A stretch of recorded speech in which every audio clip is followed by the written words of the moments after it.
Welcome to Pimpy's Investment Chat, where we keep investment talk simple. And here's your host, Pimpy. What is going on out there, peeps? All right, let's get back to Iraq and see what the latest and the greatest is. Before we get started, do me a favor, hit the thumbs up button.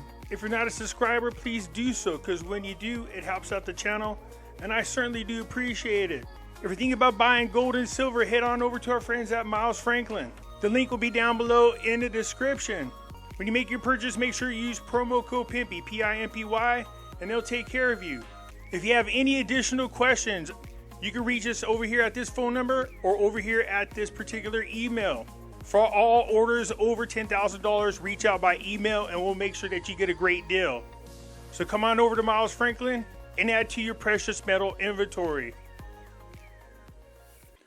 Oh yes, an article that just goes to show you that hypocrisy only goes so far.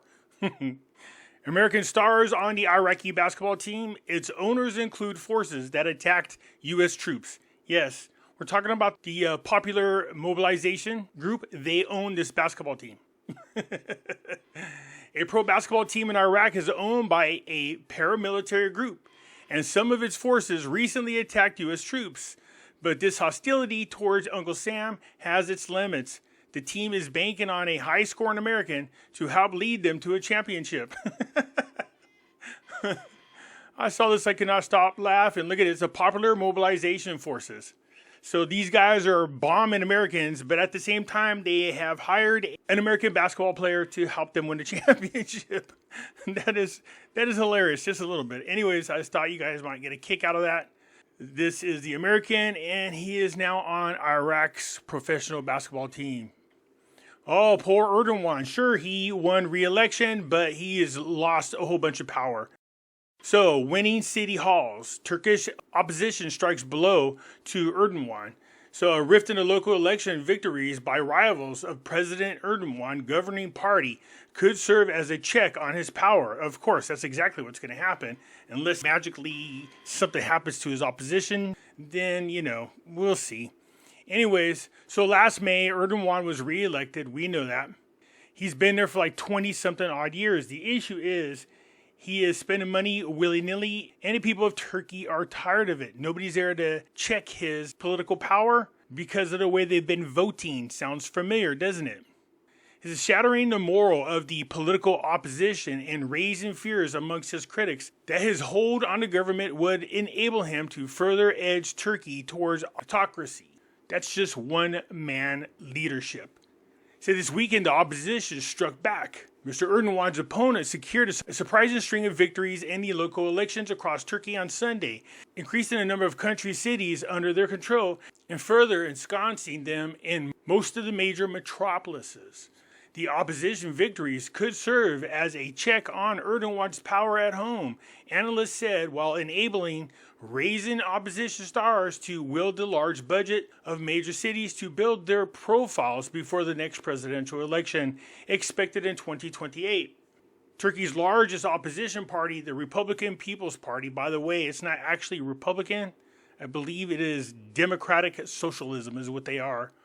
Anyways, they won 37.8% of the votes, its highest share since 1977, according to the preliminary results from the state-run news agency. Erdogan's political party, which is the Justice and Development Party, won 35.5%. This is the worst showing in the local election since the party was formed more than 20 years ago. You can see right here, Erdogan's critics accuse him of pushing the country towards one-man rule by cowing the news media and co-opting government institutions to serve his party's interests. His defenders deny that he is an aspiring autocrat, pointing to his long history of success in elections that are widely regarded as free.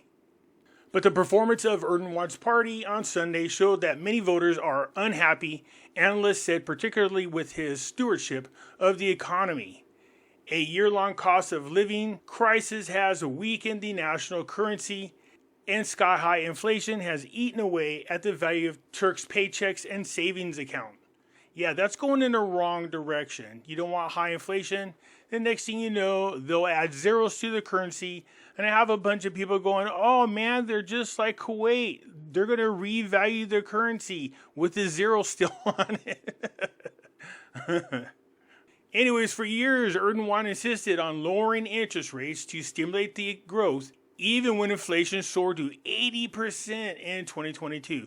So people are tired of working their ass off and getting nothing of value for their money. That's what you're going to see here shortly in the United States. This is what you don't want to hear. Drone strikes Israel naval base. It was a pro-Iranian militia that is over in Iraq. They claim responsibility.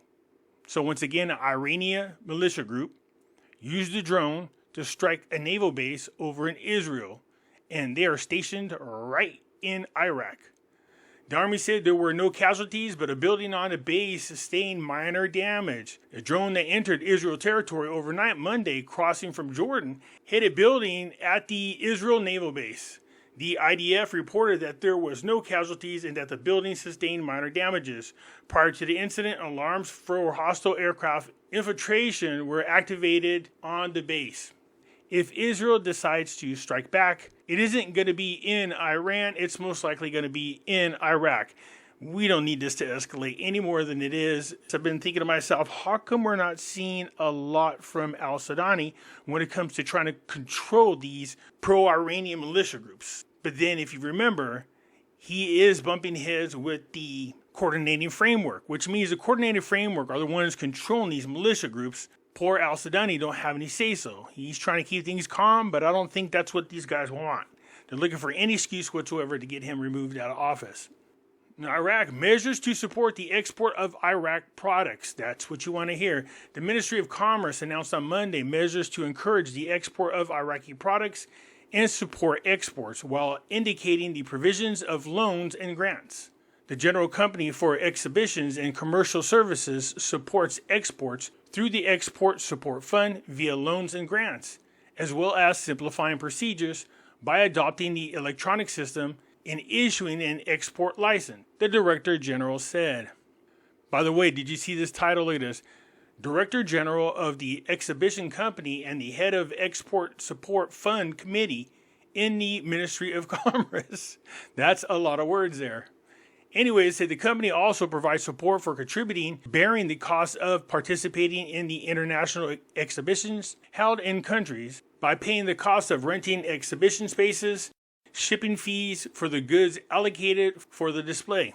There are multiple meetings held in the Ministry of Commerce with industrial exports and others to overcome the difficulties and obstacles and procedures and others, whether those can be resolved through the Ministry of Ministerial Council for the Economy, he included.